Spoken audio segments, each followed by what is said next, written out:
Okay, hey, Khee here, Locke's authorized info dumpster. And today we're diving into a place so grimy, so violent, so charmingly murderous that even the rats carry firearms. Welcome to Necromunda.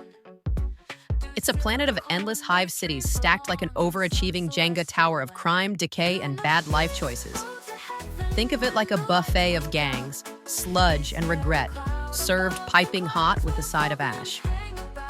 Now, Locke says this place is rich with narrative potential and a reflection of humanity's survival instinct.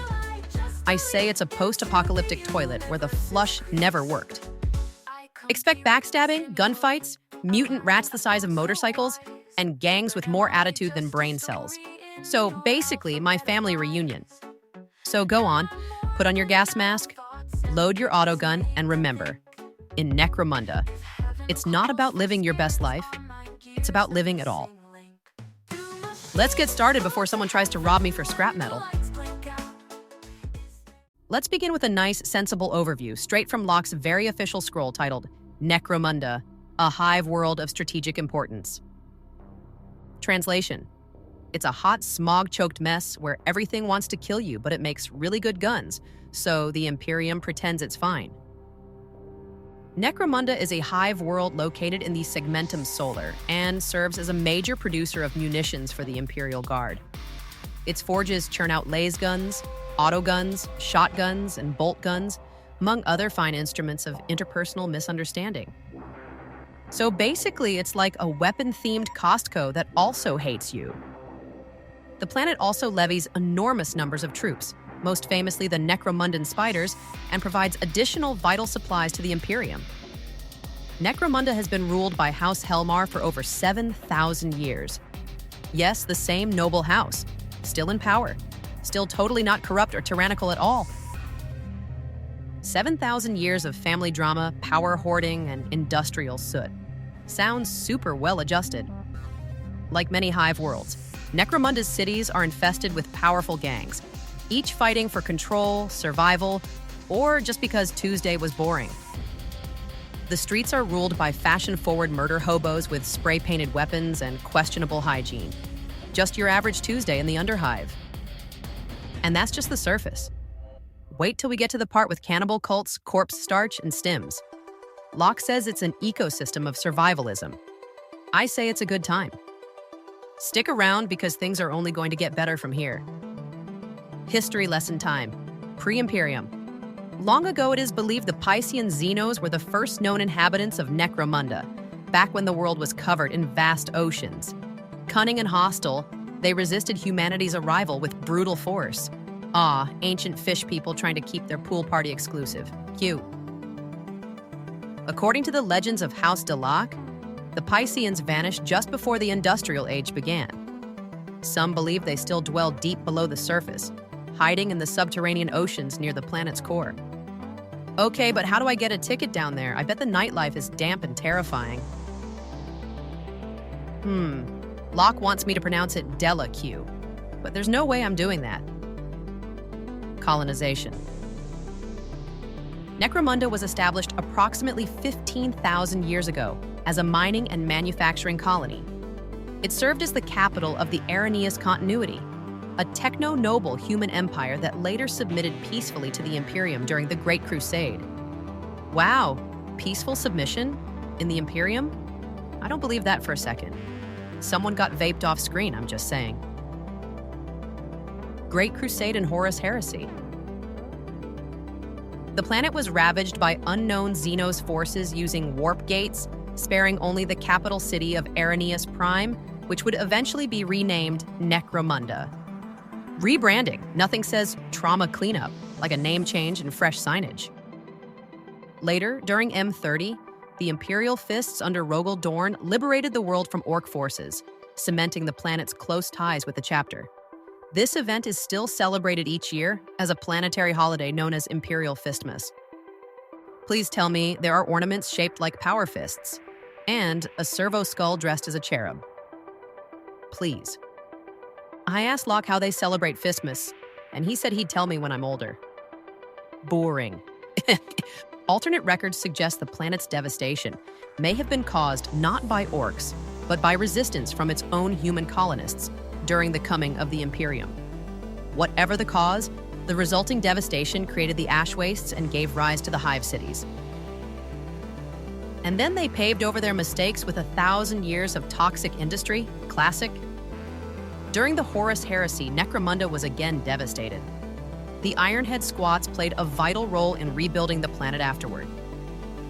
Shout out to the squats, short kings, long legacies. Recent history. Despite millennia of war and upheaval, Necromunda remains a planetary hub of mining, manufacturing, and processing. Its economy powers multiple systems, with goods ranging from weapons to refined materials. If it can be melted, forged, or weaponized, it's probably made here, or stolen here, or stolen, then melted, then weaponized. Following the opening of the Great Rift during the 13th Black Crusade, Necromunda erupted into rebellion. However, the uprising quickly subsided when word spread that Lord Commander Robert Guilliman's Indomitus Crusade was en route to restore order. Which is a polite way of saying, everyone collectively remembered how sharp his sword is. I'd build a summer home here if the air didn't strip flesh from bone. Or maybe because it does. Right then, today's scenic featurette is brought to you by Locke's latest scroll, Geographical Overview of Necromunda. And I just want to say, in my humble opinion, 10 out of 10. No notes. Stunning. Absolutely vile. Let's take a little orbital view, shall we? From space, Necromunda looks like a smoggy gumball of misery. On the surface, it's nothing but wind-blown ash, industrial waste, and the occasional scream. Beautiful. Surface. Necromunda is a planet entirely devoid of its original environment. The surface has been reduced to a wasteland composed of wind-blown ash and centuries of accumulated industrial waste. Hive cities rise from these wastes in clusters of up to a dozen hives, connected by a system of overground travel tubes and subterranean tunnels. It's like a network of sewage pipes, but for people and ambition. Ash wastes. The wastelands that separate hive clusters are made up of abrasive, highly corrosive ash. In some areas, hives are separated by 50 to 100 miles of waste. In others, thousands of miles stretch between them. The ash itself forms massive dunes and shifting hills, capable of burying roads and transport tubes entirely, and sometimes even eroding the foundations of hive structures during dust storms.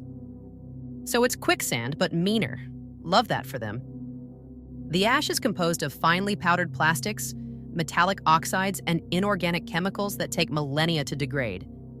It comes in a wide range of colors, including sulfur yellow, citric green, cobalt blue, mauve, and various shades of gray. Looks like someone spilled a painter's palette and then nuked it. Can't wait to vacation here. Weather. Necromunda's atmosphere is choked with pollution. A thick cloud layer hangs over the surface, from which the hive's spires emerge like islands from a toxic sea. In calm periods, remnants of what was once a summer season, chemical pollutants rise to the surface, forming slick lakes and blind rivers. These waters meander and vanish into sinkholes, re-emerging elsewhere. Dust ecologists believe ash currents may mimic oceanic tides. Fun fact, if you fall in, you either dissolve, suffocate, or vanish forever. But hey, the colors are neat. Toxic rainstorms are common. Mists rise with the heat of the sun and are invariably followed by corrosive precipitation. These storms carry fine ash and pollutants that poison organic life and corrode equipment. So if you don't melt, you rust. Real efficient setup. Ash storms. Ash storms are the most dangerous natural threat in the wastes. A moderate storm can strip flesh from bone in seconds. A strong one can destroy entire hive structures. Ruined spires have been uncovered after such events, only to be buried again shortly after. Imagine being so committed to decay that your whole city plays hide and seek with the dirt. Subsurface and resources.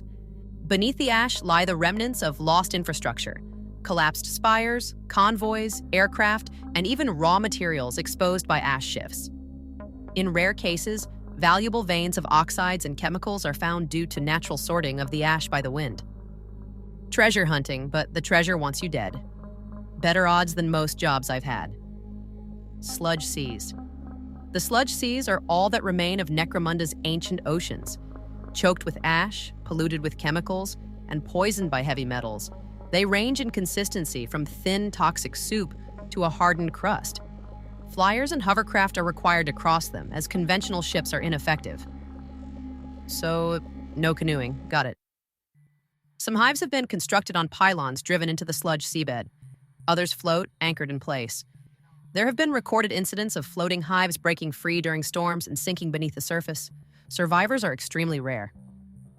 Forbidden cities. Deep beneath the ash wastes are abandoned military tunnels that once connected hive cities for strategic movement. These tunnels included depots and bunkers stocked with synthetic food and materials. Over time, many of these locations were sealed, lost, or repurposed. After the discovery of rare psyker drugs within these zones, they have been re-inhabited in secret. These hidden cities are now referred to as the Forbidden Cities. It's like if a drug den and a Cold War bunker had a baby and forgot to raise it. Hive cities. Necromunda is home to several thousand hive cities. These range from vast population centers to ruins inhabited only by the dead. Each hive consists of numerous spires arranged in a rough circular base, often 50 to 100 miles in diameter. The tallest spires reach several miles above the surface, piercing the cloud layer. The tops of the hives house functioning factories and habitation zones. Older layers below may be abandoned, partially collapsed, or so polluted as to be uninhabitable. Most hives are never truly deserted until they are completely unusable, even by local standards. Which, considering those standards are technically still breathing, is saying something. The spire's funnel shape strengthens their resistance to ash storms. However, many are still buried halfway in dust, their foundations stabilized only by the fresh waste being dumped from above. It's recycling, sort of shanty towns. Around the outer edges of the hive spires are shanty towns. These are inhabited by those unable or unwilling to survive within the hives. Conditions in the shanties are worse than in the hive itself, but offer shelter from the most extreme environmental threats. It's like camping. If the forest was ash, the tent was broken, and everyone around you wanted your boots. Underground hive layers. Beneath the hives and wastelands is a labyrinth of tunnels, ruined structures, and ancient service zones. These include disused factories, sewer systems, ventilation shafts, and derelict industrial infrastructure. Many of these areas remain populated by scavengers, mutants, and worse. Worse, you say? Finally, my kind of neighborhood. Clusters. Each hive spire has a local name, and clusters of hives are common. A cluster may contain up to a dozen hive cities, all linked by underground passages or suspended travel tubes. Roughly 1,000 hive clusters exist across Necromunda. That's a lot of urban decay. Locke calls it tragic. I call it character. Right, this next part is Locke's overview on Necromundan society, which is a polite way of saying how to organize an entire civilization around knife fights and finger math. Structure. Necromunda functions under a feudal system typical of most hive worlds. Due to the impracticality of central administration and the sheer number of undocumented inhabitants, society organizes itself through personal loyalty. Individuals swear allegiance to more powerful members of their family, who in turn pledge loyalty to stronger leaders above them. So it's like a pyramid scheme, but the rewards are bullets and mild respect. This structure is self-regulating. Weaker clans seek protection from stronger ones until they hit resource limits. Rival clans often clash, and combat becomes the primary means of influence. As such, constant gang warfare is a fundamental aspect of life on Necromunda. And by fundamental, we mean celebrated. Nothing says family bonding like an ambush in a ventilation shaft. Gangs. The term gang is used broadly on Necromunda to refer to a wide variety of armed bands. These include clan warriors, ash nomads, mutants, scavies, tech gangs, psyker bands, noble brat gangs, bounty hunters, sanctioned militias, and enforcers.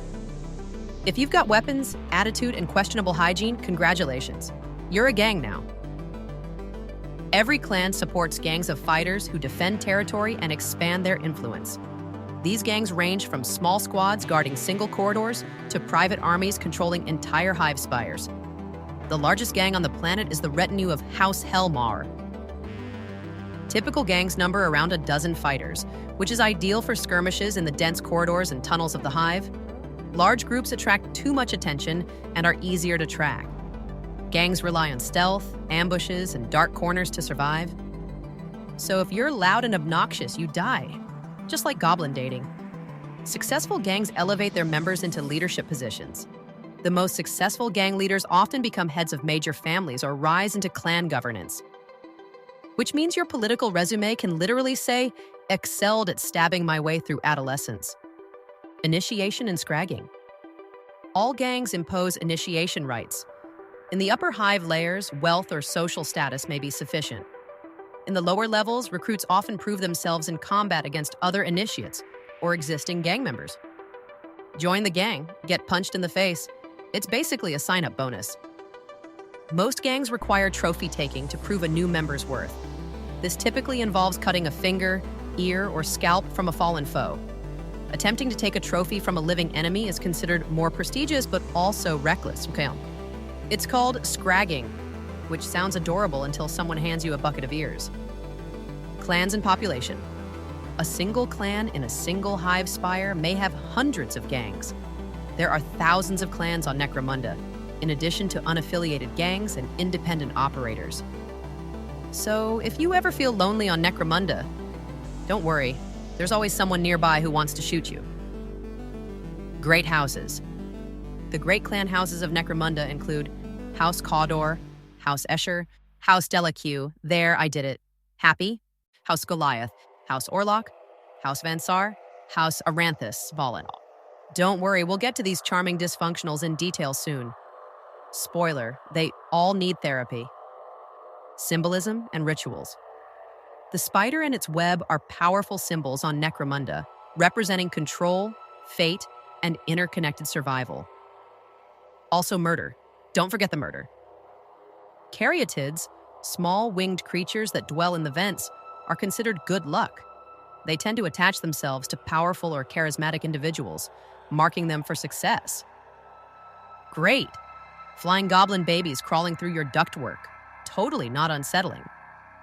A common ritual for atonement is for a failed individual to sever one of their own fingers, or in rare cases, an ear, and present it to a superior as a gesture of renewed loyalty.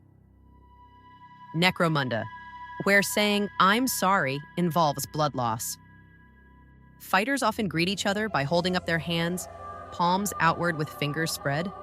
This gesture shows they still have all their digits, meaning they've never failed and are to be feared. So, if someone waves at you and they're missing fingers, it's either a warning or a confession. So that's society on Necromunda. Feudal loyalty, gangs as government, and social advancement through elaborate fistfights and finger math. Locke says it's a fascinating case study in decentralized social regulation. I say it's awesome. If your resume doesn't include cut off some guy's nuts to get promoted, are you even trying? Up next, guess what? We meet the great houses. Get ready for fashion, firepower, and family trauma. House Caudor. House Caudor is a deeply religious house, fanatically devoted to the cult of the redemption. Their society is structured around strict theological doctrine and ritual purity. They are known for wearing masks at all times and burning heretics whenever possible, often without checking if they're actually heretics. So it's a flaming garbage pile powered by guilt, plague masks, and righteous fire. You know, adorable. House Escher. House Escher is a matriarchal house dominated entirely by women. Known for their advanced chemical mastery, gene splicing, and deadly agility, they are both glamorous and lethal. Their society is structured around sisterhoods and laboratories. Gorgeous, terrifying, and definitely able to kill you with a kiss or a syringe. Probably both. 10 out of 10, no notes. House Delacue. House Delacue is a secretive, information-driven house. Its members are pale, bald, and heavily augmented. They deal in espionage, sabotage, and subterfuge. Their motives are inscrutable, and their eyes are usually hidden behind reflective lenses. If you've ever wondered what would happen if a trench coat learned to whisper secrets, it's these guys. They probably know your favorite childhood memory and how you'll die. House Goliath. House Goliath emphasizes brute strength, genetic enhancement, and physical dominance. Their society is structured around trials of strength, and their members are massive, heavily muscled warriors. Many wear heavy armor and wield oversized weapons. Big, loud, sweaty. Their solution to everything is more metal and more screaming. Honestly, they're like walking gym injuries with mohawks. House Orlok. House Orlok is the so-called House of Iron. They control key roadways and trade routes, especially those related to mining and transit. Their society is structured like a loose confederation of industrial families. Orlok gangs are known for their grit, reliability, and access to a wide range of firearms. If Necromunda had truckers, it'd be these guys. Grease-stained, gun-happy, and allergic to subtlety. Still probably the most normal of the bunch, which is terrifying. House Van Saar. House Van Saar is known for its mastery of technology, especially high-end and ancient tech. They are brilliant but heavily reliant on advanced life support systems, as the technology that sustains them also slowly kills them with radiation. Their gear is sleek, precise, and often experimental. Smart, shiny, and dangerously radioactive. They'd be cool if half of them didn't glow in the dark and wheeze like broken toasters. House Aranthus Fallen. House Aranthus was once among the great houses but has since fallen. Their legacy lingers in ruins, rogue elements, and whispered rumors of heresy and dark pacts. They remain a cautionary tale about power, corruption, and the price of ambition. So, former nobles, now probably cultists. Think haunted house meets tragic family drama. I'd love to visit.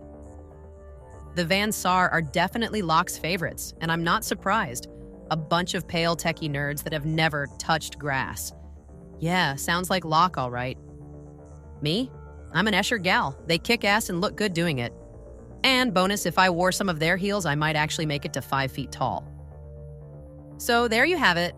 The dysfunctional extended family of Necromunda. You've got religious pyros, mutant beefcakes, spy nerds, cyber witches, radioactive tech snobs, punchy trucker unions, and one house that fell off the radar because it probably made a deal with a warp demon.